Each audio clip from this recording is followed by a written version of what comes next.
Hi friends, అందరికీ నమస్కారము.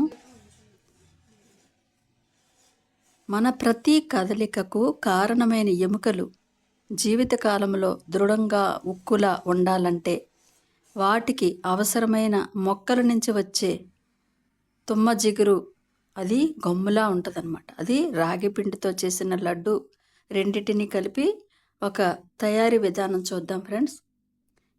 ఈ లడ్డు రోజుకి ఒకటి తింటే చాలు.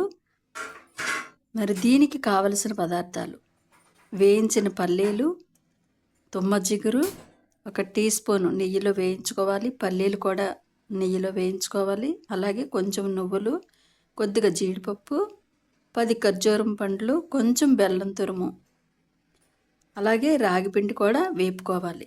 ఇవన్నీ వేపుకొని అన్నీ కలిపి మిక్సీలో వేసుకొని మనం జార్లో పట్టించుకొని అది మెత్తగా వస్తుంది. దాన్ని చిన్న చిన్న లడ్డూలా చుట్టుకొని బాక్స్లో స్టోర్ చేసుకొని మనం రోజుకొక లాడు తింటే కనుక అది 1 మంత్ కూడా నిల్వ ఉంటుంది.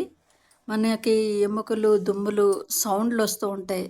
ఎప్పుడైతే ఈ లాడు తింటామో చాలా ఆ సౌండ్లు తగ్గిపోతాయి. మనం హెల్తీగా మారడానికి విటమిన్స్, మినరల్స్ ఉన్న ఫుడ్ అన్నమాట. ఇది చాలా హెల్తీగా ఉంటుంది. మేము ప్రతిరోజు కూడా ఒక లాడు తింటూ ఉంటాము. ఇది మళ్ళీ అయిపోయిన వెంటనే మళ్ళీ మేము తయారు చేసుకుంటూ ఉంటాం ఫ్రెండ్స్. మరి మీ అందరూ కూడా ఇది తయారు చేసుకోవాలి. ఈ వీడియో కనుక మీకు నచ్చితే లైక్ చేయండి, షేర్ చేయండి, సబ్స్క్రైబ్ చేయండి. Thank you.